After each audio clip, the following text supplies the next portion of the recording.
Hi, namaste, and welcome to Space of Love. I want to show you something. Look at this. This is a nest of a bird. There's actually a family of birds that comes to my backyard every year and makes these homes, and they have babies in them, and after the babies grow up, they abandon these nests, and inevitably I actually just love observing them, and I want to actually show you at how perfect it is, the circle, the structural integrity of it. It's so strong, it survives storms and rain. So I look at this and I wonder, can we learn from this? Can we human beings learn from this design, this architecture, and can we use this knowledge from these birds to actually maybe better improve our lifestyle here? The answer is yes. And today we will talk about that. So today we'll talk about biomimicry.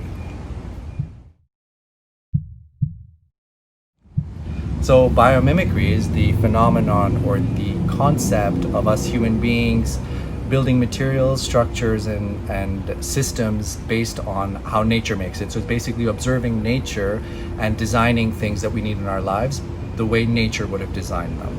That's what biomimicry is, and in fact, we as a species have been using this concept biomimicry since the beginning of civilization.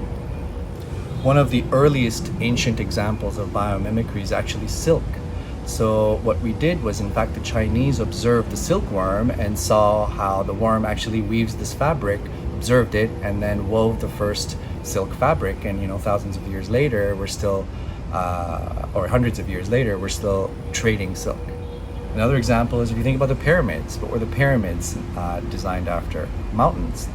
Human beings looked at mountains and saw the structural integrity of a pyramid shape and built pyramids. And thousands of years later, the pyramids still exist.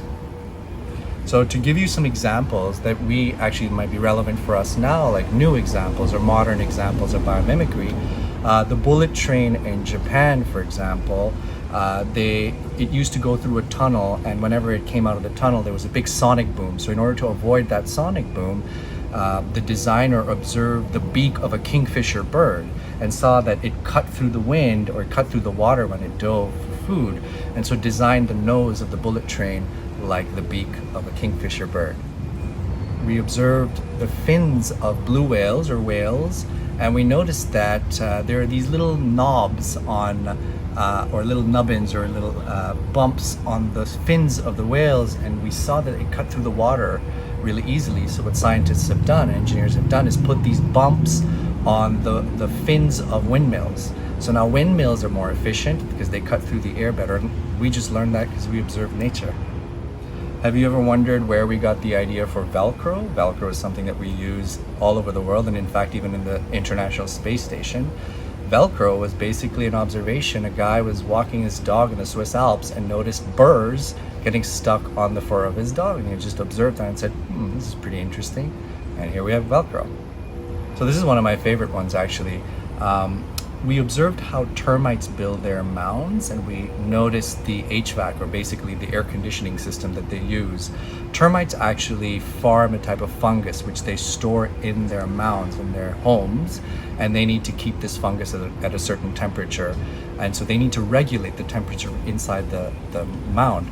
So architects and engineers observe this HVAC air circulation system, and there's a building in Zimbabwe called the Eastgate Center that was designed based on this model, and believe it or not, it actually uses only 10% of the energy that it needed normally. So basically there's a 90% efficiency in the amount of energy this building needs to cool it or heat it. And that's beautiful because this was approximately about $3.5 million in savings for the builders, which trickled down to the tenants, and now the tenants have a less rent that they pay compared to the buildings around them by about 20%. So we observed termites, we mimicked them, and we designed one of the most efficient buildings in the world. Have you ever observed lotus leaves and how water just kind of like a drop of water doesn't stick on it, just rolls off? It's almost like wax. So we've actually observed the texture on a microscopic level of how lotus leaves are, And that's how we've developed water repellent sprays and water repellent materials. In fact, the lotus leaf is really a good inspiration, because the first umbrella was actually made based on a lotus leaf. And to bring it back to the silk, the first umbrellas were made of silk.